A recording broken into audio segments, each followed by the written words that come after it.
Good afternoon. So I'm going to be checking out the King James Bible Cambridge Emerald text. It's a new Bible I just got, so I'm going to check it out. So it's hardcover. It's this little hardcover jacket, the King James Version Holy Bible by Cambridge.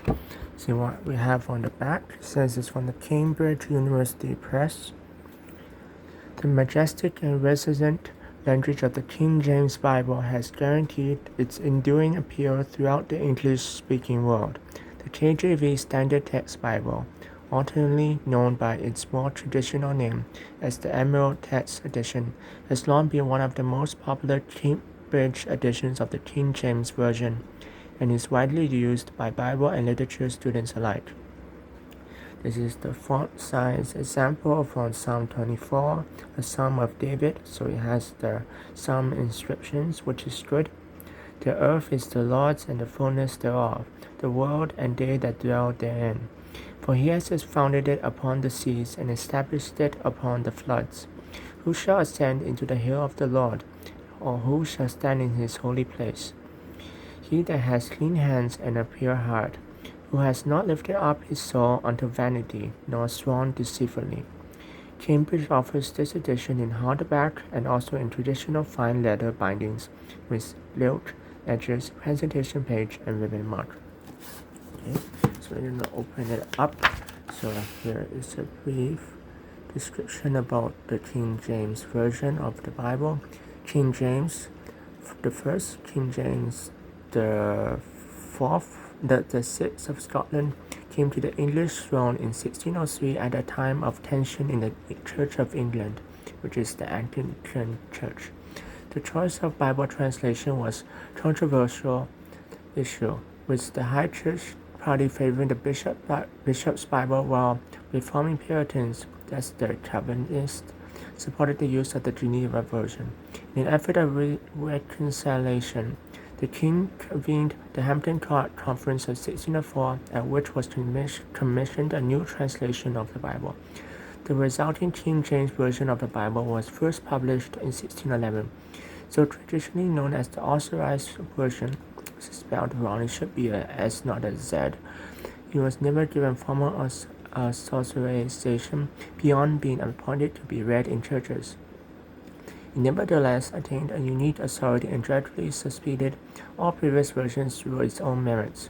Most present-day editions incorporate letter invitations to spelling and punctuation. The text remains essentially that produced by the 1611 translators, as well as being the most widely accepted rendering of the scriptures for 400 years. The King James Version has become a classic of the English language.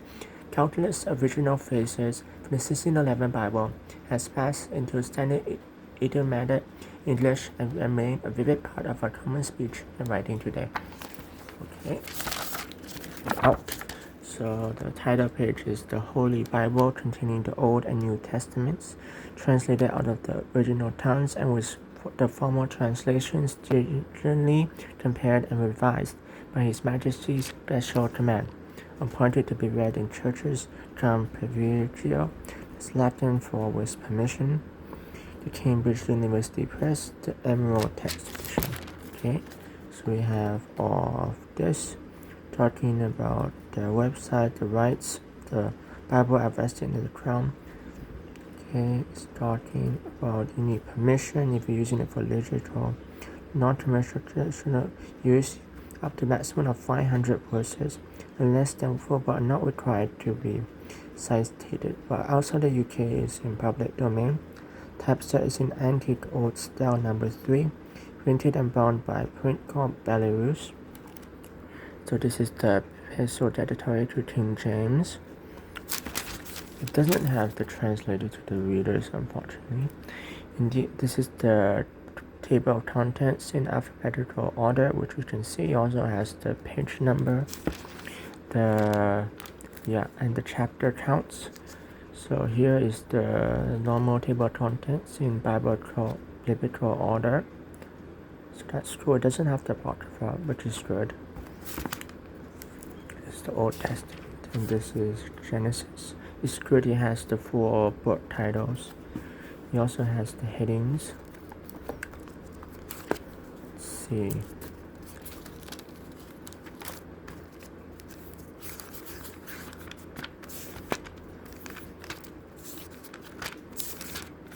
Yep, it has the four good characteristics or the preacher.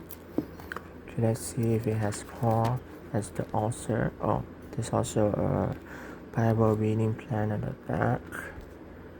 Also has some word definitions in the back.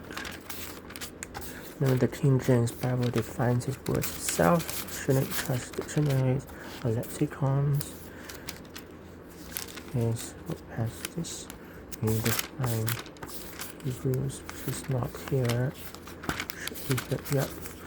It says the Epistle of Paul, the Apostle to the Hebrews, which is good. We also has the colophons written from Rome to Philemon by Arminus, a servant.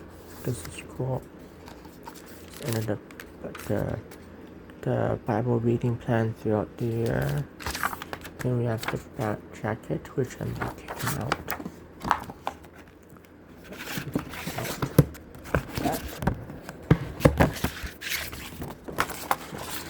Cool. This is the Bible itself without the text. This is really good. It says the Holy Bible, King James Version, and the Cambridge University, the Cambridge logo. That's cool. It's very light and small. So that's the end of the video. Wait, we need to talk about the gospel, so let's put this aside for now. We're gonna go to 1 Corinthians 15:1-4. Okay, that's Titus. 1 Corinthians 1-4. Moreover, brethren, I declare unto you the gospel which I preached unto you, which also ye have received, and wherein ye stand, by which also ye are saved, if ye keep in memory what I preached unto you, unless ye have believed in vain. For I delivered unto you first of all that which I also received, how that Christ died for our sins according to the Scriptures, that he was buried, and that he rose again the third day according to the Scriptures. Now to Romans 3:25. Romans 7. It's very good text type. Very easy to find stuff. So we start with verse 20. Let's see. Yeah, therefore by the deeds of the law there shall no flesh be justified in his sight, for by the law is the knowledge of sin. But now the righteousness of God without the law is manifested, being witnessed by the law and the prophets, even the righteousness of God which is by faith of Jesus Christ. Unto all, upon all them that believe, for there is no difference. For all have sinned and come short of the glory of God, being justified freely by his grace through redemption that is in Christ Jesus, whom God has set forth to be a propitiation through faith in his blood, to declare his righteousness for the remission of sins that are past through the forbearance of God. Amen. So you need to trust in his precious blood, his death, his burial, and resurrection to forgive all your sins for eternity. So we're going to go to Ephesians. Should be down here. Ephesians 2:8-9. For by grace are ye saved through faith, and that not of yourselves, it is the gift of God, not of works, lest any man should boast. So we're going to Psalm 9:17, I think. Let's see this. Job, let's see. Is it here? 9:17. The wicked shall be turned into hell, and all the nations that forget God. And we're going to go to Revelation to see what happened to those that go to hell. It should be in Revelations, the end of the book. Revelation of St. John the Divine.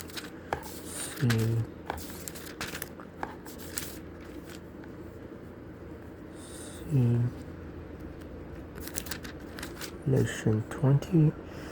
We're going to go down here, and this is John's scene. And I saw the dead, small and great, stand before God, and the books were opened, and another book was opened, which is the book of life, and the dead were judged out of those things which were written in the books, according to their works. And the sea gave up the dead which were in it, and the death and hell delivered up the dead which were in them, and they were judged every man according to their works. And death and hell were cast into the lake of fire. This is the second death. And whosoever was not found written in the book of life was cast into the lake of fire. So be warned, as John the Baptist warned, who has warned thee, ye of damnation that should come from the wrath that shall come. So trust in Jesus Christ that He is God. He came down as a human, as 1 Timothy 3:16 says. God was manifested in the flesh. He died on the cross of Calvary. He shed His blood. He was buried, and He rose again on the third day for our justification. Godspeed.